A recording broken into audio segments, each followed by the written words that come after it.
Before I tell you this, do me a favor. Don't turn your head yet. Just move your eyes toward the darkest corner of the room you're sitting in right now.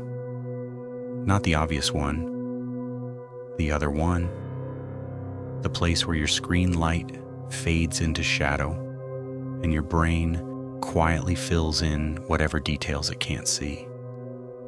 Look at it for a second and then look away. Because that's exactly how this started for me.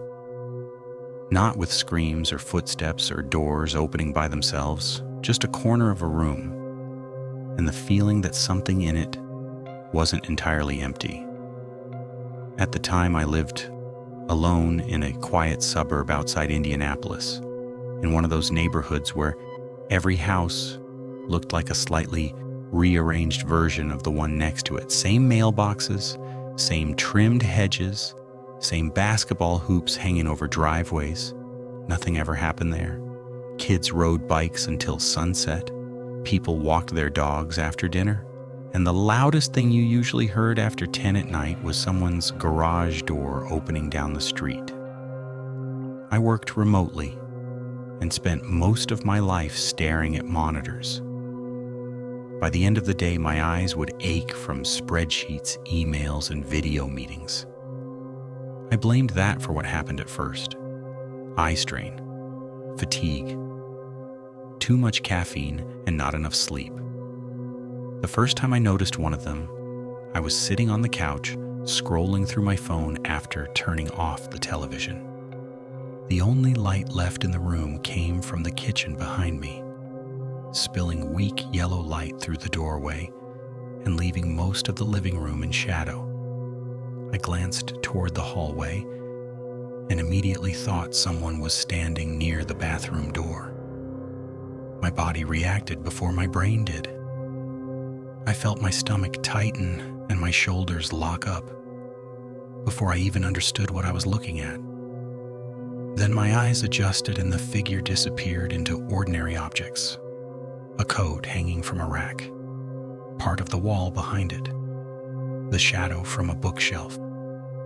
Together they had formed the shape of a person. I laughed at myself and went back to my phone. Everyone sees things in the dark sometimes. That's normal. Human brains hate uncertainty. Give them an empty space and they'll put something there. Except after that night, it started happening more often. The laundry basket in my bedroom looked like someone sitting in a chair. The standing lamp in my office looked like a person leaning forward slightly, as if trying to listen through a door. The shadows between trees in my backyard looked like people watching the house from the edge of the property. Every single time I looked directly at them, they fell apart into normal objects and ordinary shadows, every single time. But eventually I started noticing something else.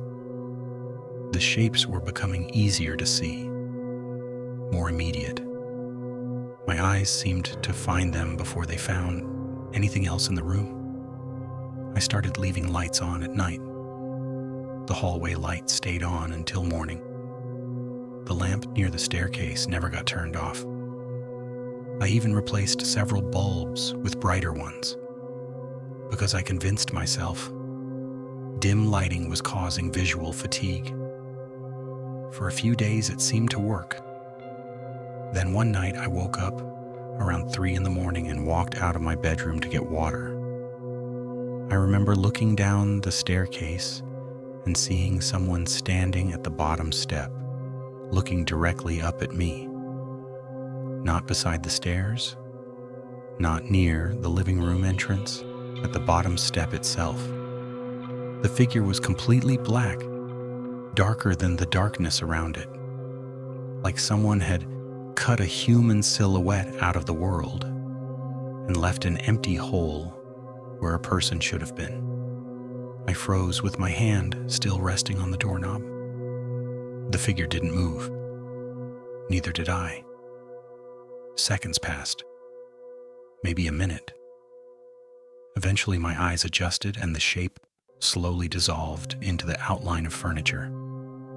The armchair in the living room, the coat rack by the entrance, part of the staircase railing. Together, they formed a person that wasn't there. I remember standing there feeling embarrassed for being scared by my own house before finally forcing myself downstairs. Even then, I avoided looking directly at that spot again, just in case my eyes decided to put the figure back. The strange thing was that I never saw them during the day, only at night. Only in dim rooms and half-lit spaces where details became suggestions instead of facts. I'd catch them standing in doorways while walking past rooms. I'd see one near the backyard fence while taking out the trash. Sometimes I'd notice one reflected in the black television screen before I turned it on. Sometimes one would seem to be standing in the kitchen entrance while I worked in the living room, disappearing the moment I turned my head. Always motionless, always silent, always gone by the time I looked properly. I mentioned it once to my friend Aaron while watching football at his apartment. I joked that maybe I needed glasses because I kept seeing people in my house. He laughed and asked me a question that stayed with me much longer than it should have. He asked if they were standing still or moving. I remember asking him what difference that made. He shrugged and said seeing shapes in the dark was normal. Seeing them move wasn't. At the time, I laughed along with him and forgot about it. 3 nights later, I was brushing my teeth when I saw movement behind me in the bathroom mirror. Not actual movement, more like the absence of stillness. Something standing in the hallway outside the bathroom had changed position. I only saw it for a fraction of a second before turning around. Tall, thin, head tilted slightly to one side. The hallway behind me was empty when I looked directly at it.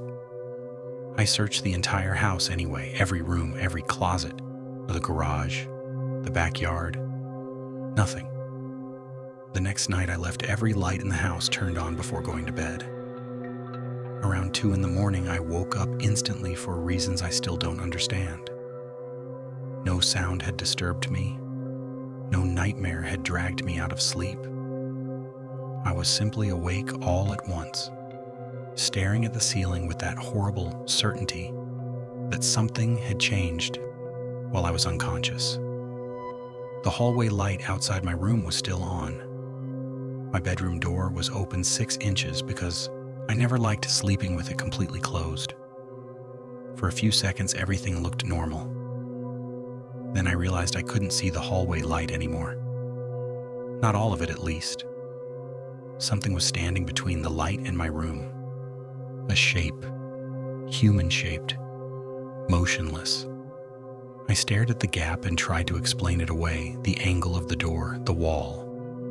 My eyes adjusting to the darkness, anything but what my brain was telling me. Then the silhouette shifted slightly. Not enough to step away. Not enough to reveal itself.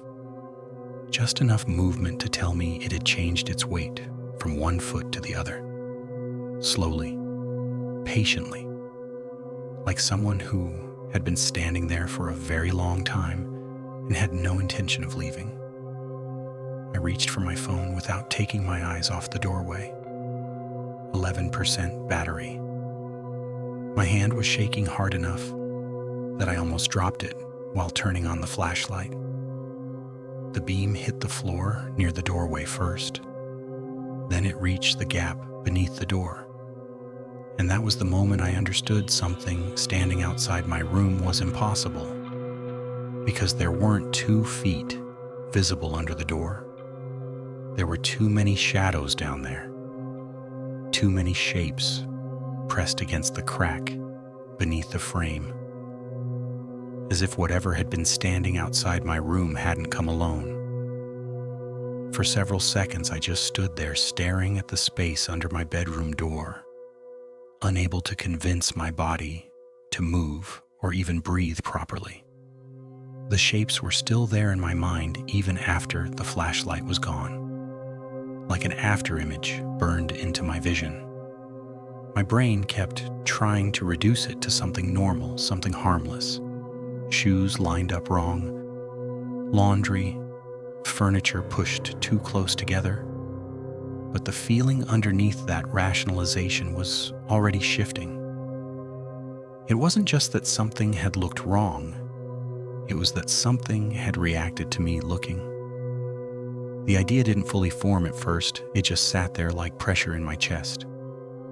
I stayed frozen on the bed, listening to the house in a way I never had before, noticing how many small sounds existed when you actually paid attention. The air conditioner cycling, the house settling, my own breathing, uneven and too loud in the dark.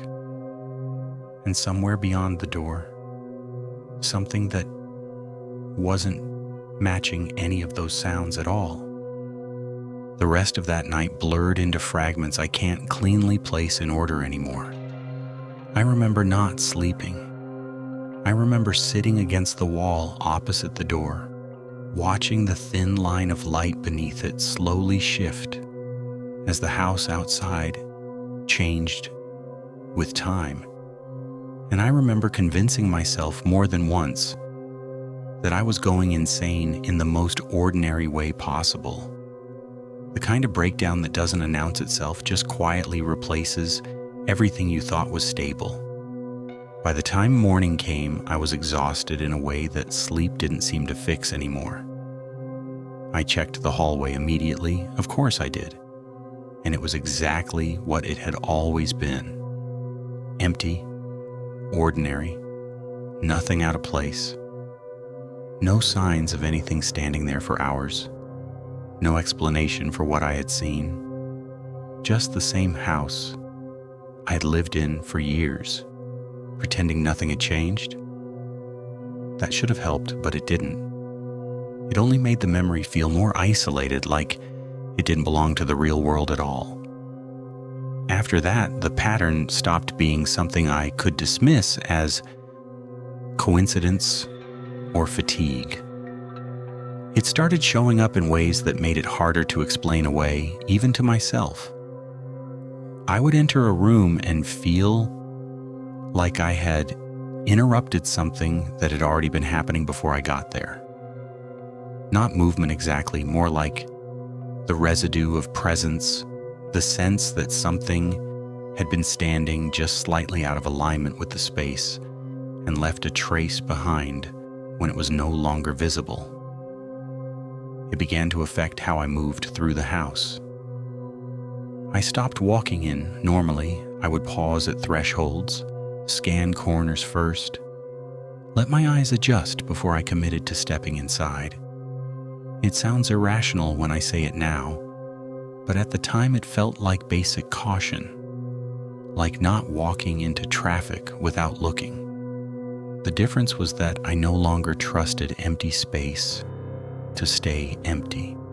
The next major moment came in the kitchen, and it was the first time I understood that whatever this was, it wasn't limited to darkness anymore.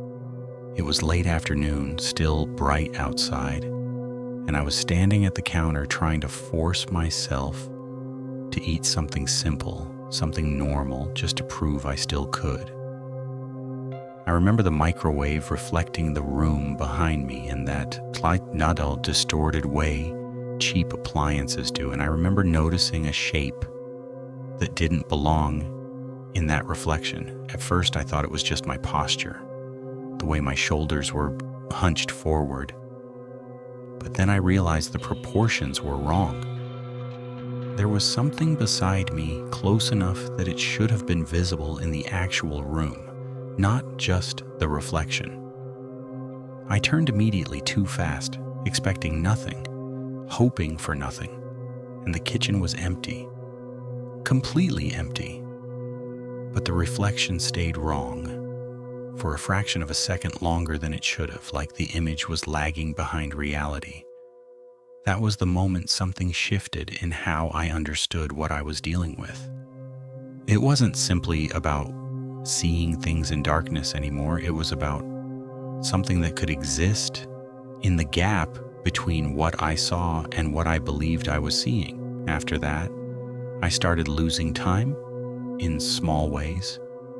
Not dramatic gaps, nothing obvious enough to make me panic immediately, just moments where I couldn't account for what I had been doing for a few seconds at a time.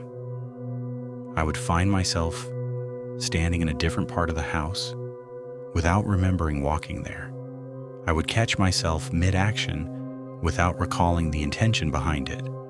At first, I blamed exhaustion again, lack of sleep, stress, the usual explanations your mind reaches for when it doesn't want to admit something more serious might be happening. But the consistency of it made that harder to maintain.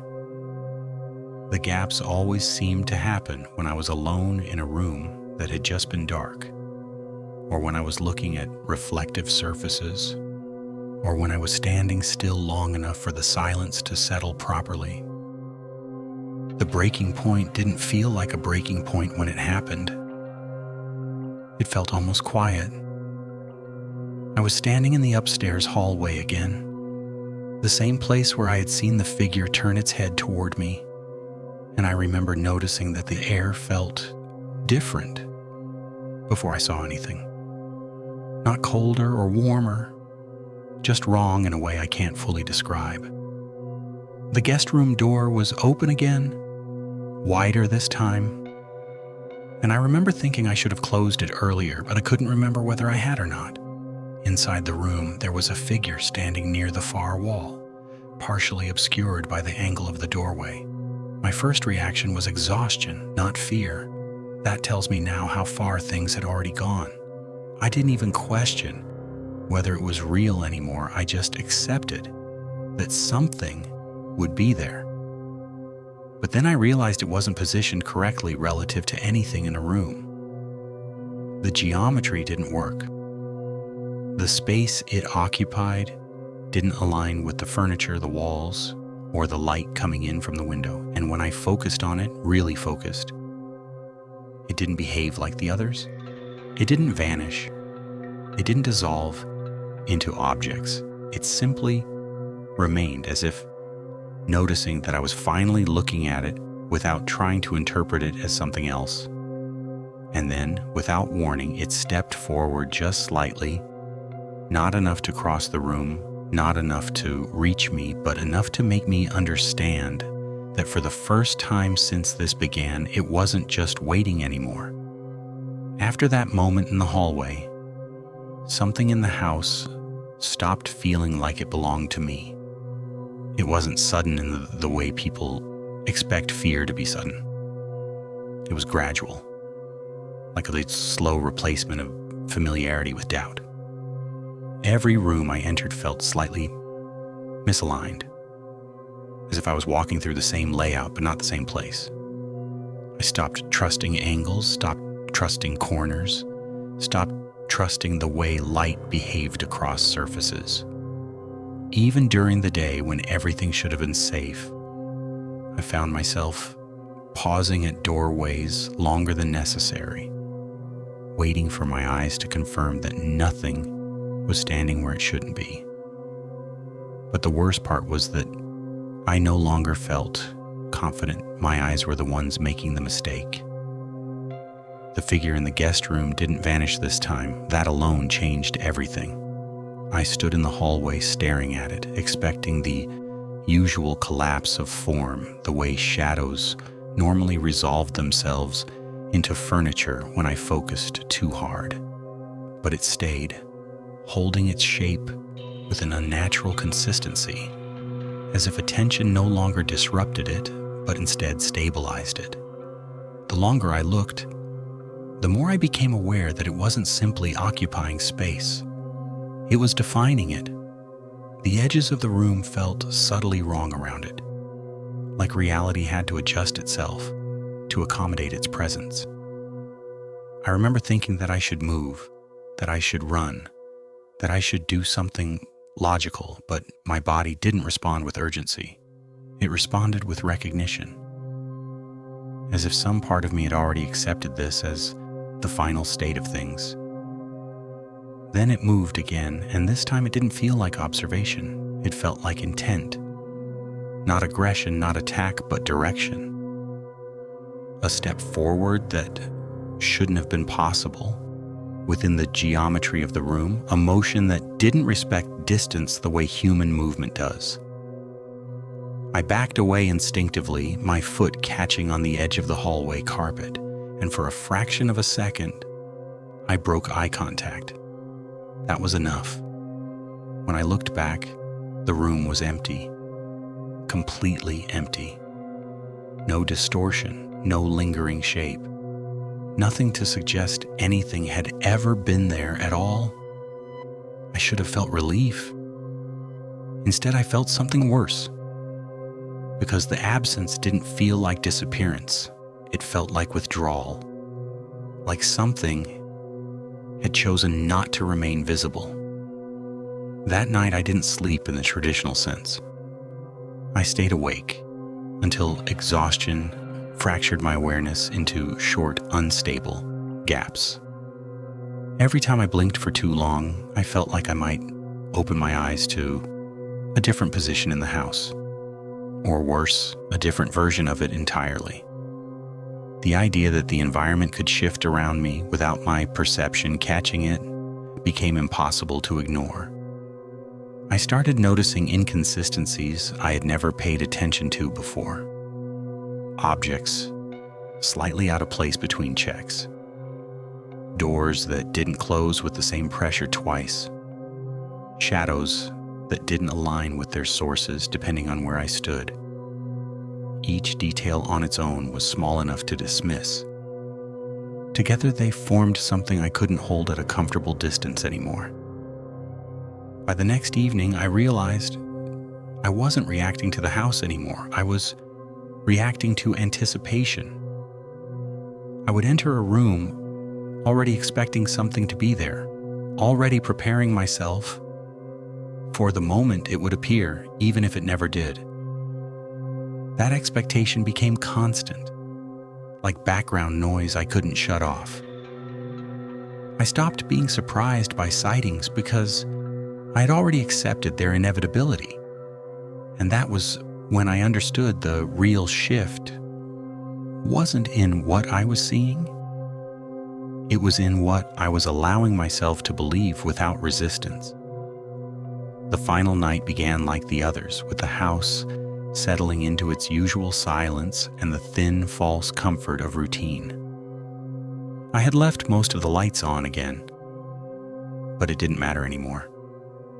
Light had stopped functioning as protection. It only changed how clearly I could see what was already present. I was sitting in the living room when I noticed that the television screen, even though it was off, looked slightly different than usual. Not reflection, not distortion, something deeper. The black surface didn't behave like a surface at all. It behaved like depth, like distance. And for a moment I saw something inside it that made my stomach drop. Before it vanished again, the instant I tried to focus, I stood up slowly. Not because I wanted to, but because staying still felt more dangerous. The house was quiet in a way that suggested awareness, like it was waiting for a specific action from me before continuing. I remember walking toward the hallway and realizing I wasn't choosing to go there. I was being drawn to it in the same way you lean toward something you already know you shouldn't touch. Each step felt heavier than the last, not physically but conceptually, as if the closer I got, the more I was committing to something irreversible. The hallway light was on, but it didn't reach the end anymore. That was the first thing I noticed. The illumination simply stopped halfway down, as if it had encountered a boundary it couldn't cross. The guest room door was open again, but I didn't remember opening it this time. Inside there was no single figure waiting. There were multiple shapes layered into the space, overlapping in ways that made it impossible to count them accurately. Some of them looked almost human when I didn't focus directly on them. Others didn't hold shape long enough for my mind to categorize them at all. And then I understood something that made everything before it feel like preparation rather than escalation. They weren't entering my house. They had been here long enough to know how I moved through it. The way I avoided corners, the way I checked reflections, the way I paused before stepping into darkness. They had learned me in reverse, not by watching me arrive, but by watching how I avoided them. The last thing I remember clearly is realizing that the hallway behind me was no longer empty, even though I had not heard anything move. The presence wasn't in front of me anymore. It was surrounding me in a way that made direction meaningless. And when I finally turned, slowly, reluctantly, expecting to see nothing, because that was still the only thing my mind could accept without breaking completely, I understood that the house had stopped being a place I was moving through and had become something that was moving through me instead.